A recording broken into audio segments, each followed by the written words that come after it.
नमस्कार, मैं संतोष सिंह। देखिए, मैं अपने पत्रकारिता जीवन में उस राज को भी देखा है जिसे लोग जंगल राज करते हैं, और उस राज को भी करीब से देखा है जिसे सुशासन बाबू का राज कहा जाता है। और इस दौरान दोनों राज के उस अच्छाई को भी देखा है और बुराई को भी मैंने देखा है। सोशल जस्टिस से लेके विकास आपके द्वार तक को भी मैंने देखा है। बिहार के बदलाव में यह 30 साल कई मायने में महत्वपूर्ण है। इसलिए हम दोनों पहलू को समझते भी हैं और समझने का कोशिश भी करते हैं। और राजनीति किस दिशा में जा रही है और किस दिशा में ले जाने की कोशिश हो रही है, थोड़ी उसकी भी समझ है।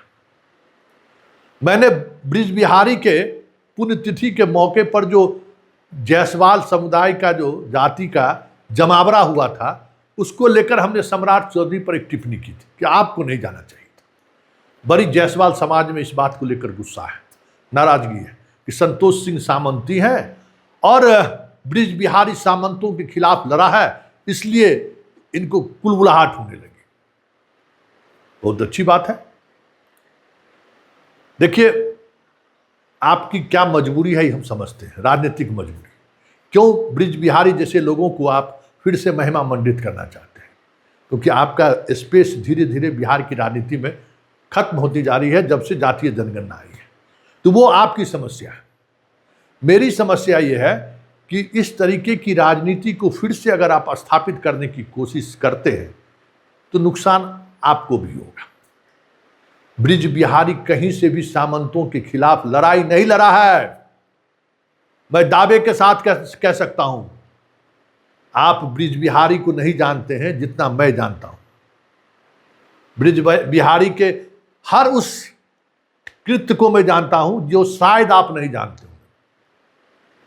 MIT में साइकिल चोरी में यह आदमी जेल जा चुका है, ठीक है ना। काम ही इसका यही था। वहीं से इसका आपराधिक इतिहास की शुरुआत हुई है, जो हम नहीं कहना चाहते थे।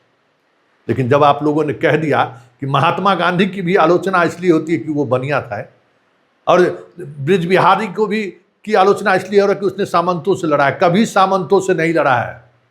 आज हम आपको बता देते हैं कि ब्रिज बिहारी क्या था और क्या उसने किया है। कभी सामंतों के खिलाफ नहीं लड़ा है। छोटन शुक्ला सामंतवाद था, भुटकुन शुक्ला सामंती था, मुन्ना शुक्ला सामंती था। अरे भाई गजब है। देवेंद्र दुबे सामंती था कि अपराधी था? तो इनका जो ये जो थ्योरी है, जरा उस थ्योरी को सुनाते हैं, सुन लीजिए सब लोग। जायसवाल जी लोग अपना दिमाग खोलिए, इस चक्कर में मत रहिए। ब्रिज बिहारी की जहां से पैदाइश हुई है ना, लक्ष्मी चौक, जरा उस लक्ष्मी चौक पर जाकर पता करिए कि कितने बनिया का जमीन इस आदमी ने हर पाया। और लक्ष्मी चौक में एक समय में ऐसा विवाद हुआ, एक गुप्ता जी का ये 10 कट्ठे का जमीन पर कब्जा करने की कोशिश में उनकी, तो वहाँ का बहुत प्रतिष्ठित गुप्ता जी था। और उसके बाद जो वहाँ शुरू हुआ, सारे लोग वहाँ से मिलकर ब्रिज बिहारी को मुजफ्फरपुर छोड़ने पर मजबूर कर दिया लोगों ने। उसी लक्ष्मी चौक से इनका आपराधिक जीवन की शुरुआत हुई थी। और ये सामंती के खिलाफ लड़ रहे थे। वहाँ मुजफ्फरपुर में पता करिएगा, अब वो जगह नहीं है, वहाँ मॉल बन गया है, AN छात्रावास, अनुग्रह नारायण छात्रावास, जहाँ सिर्फ राजपूते का बच्चा सब रहता था। उसी लॉज में इसका दिन गुजरता था। और वहीं अघोरिया चौक के बगल में कलमबाग चौक पर PWD का ऑफिस था, जिस ऑफिस में ठेकेदारी को लेकर लड़ा करता था। इनके डॉन के गैंग में शत्रुघ्न सिंह, दीपक सिंह, एक से एक सिंह, इनका बड़ा हथियार संभालने वाला लोग राजपूत था, समझ गए ना। और वहां लड़ाई हुई ठेकेदारी को लेकर। और मुजफ्फरपुर के लोगों से पूछिए, उसी कंबाइंड बिल्डिंग में रणधीर वर्मा वहां SP हुआ करता था। इस ब्रिज बिहारी को इतना मार मारा इसी ठेकेदारी की वजह से कि कोई सामंतों के खिलाफ नहीं लड़ रहे थे। ये लड़ाई लड़ रहे थे, अपनी लड़ाई लड़ रहे थे। वहाँ एक गैंग था, ठेकेदारों का एक गैंग था जिस पर पहले बेगूसराय का कब्जा था। बेगूसराय वालों ने छोटन शुक्ला के पिता की हत्या कर दी और उसके बाद छोटन शुक्ला ने हथियार उठाया, बेगूसराय के एक एक अपराधियों को उन्होंने मारकर भगाया, उस पर छोटन शुक्ला का कब्जा हुआ।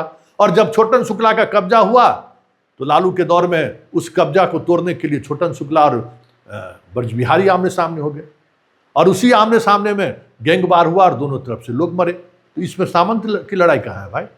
और मोतिहारी में जाकर जो रमा देवी सांसद बनी थी, राजपूतों के साथ क्या शर्त रखे थे इन्होंने कि हम देवेंद्र दुबे को मार देंगे। सबको पता है मोतिहारी में क्या हुआ था पॉलिटिक्स। तो वो लड़ाई सामंतों की लड़ाई नहीं लड़ रहे थे, वो अपराधियों गैंग के बीच जो आपसी वर्चस्व की लड़ाई थी, उस लड़ाई में अलग अलग समय में इनके अलग अलग सहयोगी रहे। कोई सामंती से इनकी कोई लड़ाई नहीं रही है।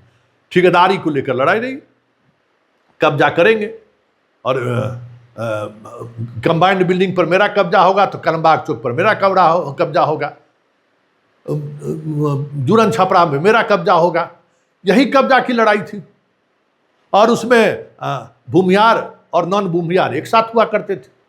उसमें तो कोई सामंत नहीं था, कोई जात नहीं था। उस समय में भूमियारों का दबदबा था, तो भूमियार के दबदबाई को तोड़ने के लिए सब लोग एक साथ हो गए। जो दीपक सिंह बुटकुन शुक्ला की हत्या किया, किसका शागिर्द था? किसके यहाँ जाकर रहता था? 47 और क्या था? इसलिए ये सारी बातें जो आपको नेता बनाना है बनाइए, लेकिन हमारे जैसा पत्रकार सवाल खड़ा करेगा कि ऐसे लोगों को अगर आप लेकर आगे बढ़ेंगे तो आप लालू यादव की उस राज की तरफ स्टेट को धकेलना चाहते हैं, तो हम सवाल खड़ा करेंगे। आपको जरूरत है, कलवार के सहारे इतने दिनों तक शासन किए, अब जातीय जनगणना की वजह से आपका आधार खत्म हो रहा है, तो आप एक अपराधी प्रवृत्ति, एक अपराधी को सामने लाकर आप समाज के युवाओं को दिग्भ्रमित कर एक मंच पर लाना चाह रहे हैं। तो मेरे जैसा सजग पत्रकार तो आईना दिखाएगा ना भाई, किस सामंती से लड़ा है ब्रिज बिहारी? लिखिए, इसी में कमेंट बॉक्स में लिखिएगा और पता करिए। लक्ष्मी चौक, MIT के सामने में लक्ष्मी चौक है, कितने व्यापारी कम्युनिटी के, बनिया कम्युनिटी के, गुप्ता जी लोगों का जमीन हड़पा है ये ब्रिज बिहारी, जिसके कारण बवाल हुआ था, कितनी राउंड फायरिंग हो गई थी, पता करिएगा। इसलिए और ब्रिज बिहारी किसी सामंती से लड़ाई की वजह से जेल में नहीं थे, ये भी समझ लीजिए। बिहार में एक मेधा घोटाला हुआ था, मेधा घोटाला, और उस घोटाले में इंजीनियरिंग का इंट्रेंस टेस्ट होता था, संयुक्त इंजीनियरिंग इंट्रेंस टेस्ट। इस आदमी ने हजारों सीट को बेच दिया।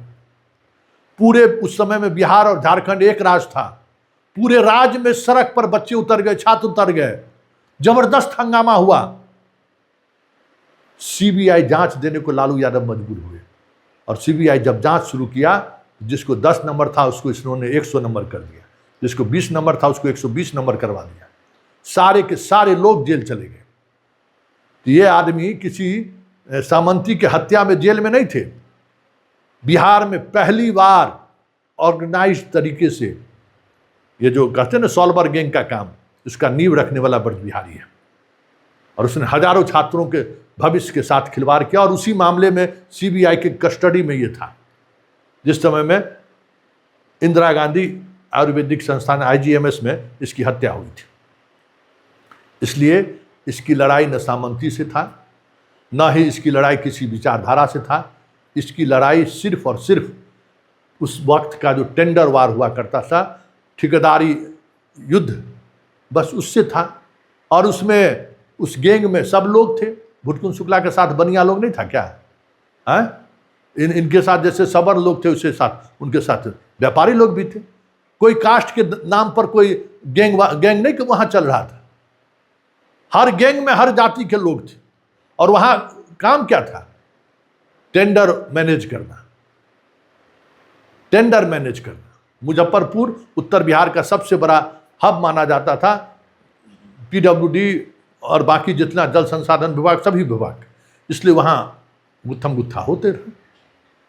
तो लड़े आप ठेकेदारी के लिए, लड़े आप अपनी कमाई के लिए, अपने वर्चस्व के लिए, और आप कहिएगा हम सामंती से लड़े। सामंती से कह देने से होता है कि बताइएगा ना कि कौन सामंती? आप नक्सलिज्म की लड़ाई लड़ रहे थे क्या? आप वैचारिक लड़ाई लड़ रहे थे? तो हमने तो बोला ना, हम तो सूची दे देंगे एक से एक कि इनके गैंग में कितने राजपूत कितने ब्राह्मण हुआ करते थे। और आप राजनीति में आपको कौन लाया है? रघुनाथ झा ने लाया। वो दिन भी खोल के रख दें क्या? इसलिए जायसवाल के सामने राजनीतिक वजूद को बचाए रखने के लिए भले ब्रज बिहारी को अपना नेता घोषित करे, महात्मा गांधी से उसकी तुलना कर रहा है, ये उनकी राजनीतिक मजबूरी है। लेकिन बिहार के लोगों के लिए ब्रज बिहारी जैसे लोगों का जो राजनीतिक मजबूरी के सहारे उसको नायक बनाने की कोशिश हो रही है, जनता को यह जताना जरूरी है कि ऐसे लोगों से सावधान रहिए, क्योंकि तब बिहार उसी दिशा की तरफ बढ़ जाएगा जिस दिशा में 2000 ईस्वी से पूर्व का पहले था। फिर वही गैंगवार, फिर वही वर्चस्व की लड़ाई, फिर वही 47 का चलना, जिससे बिहार कोसों दूर चला गया। इसलिए हमने सम्राट चौधरी के पुण्यतिथि पर, ब्रज बिहारी के पुण्यतिथि पर शामिल होने को लेकर हमने एक स्टोरी बनाई थी। इसलिए जायसवाल जी किसी का शुभचिंतक नहीं रहा है ब्रज बिहारी, ये जान लीजिए कि ब्रज बिहारी एक अलग तरीके का कब्जा का होर था, उसके ये डॉन थे।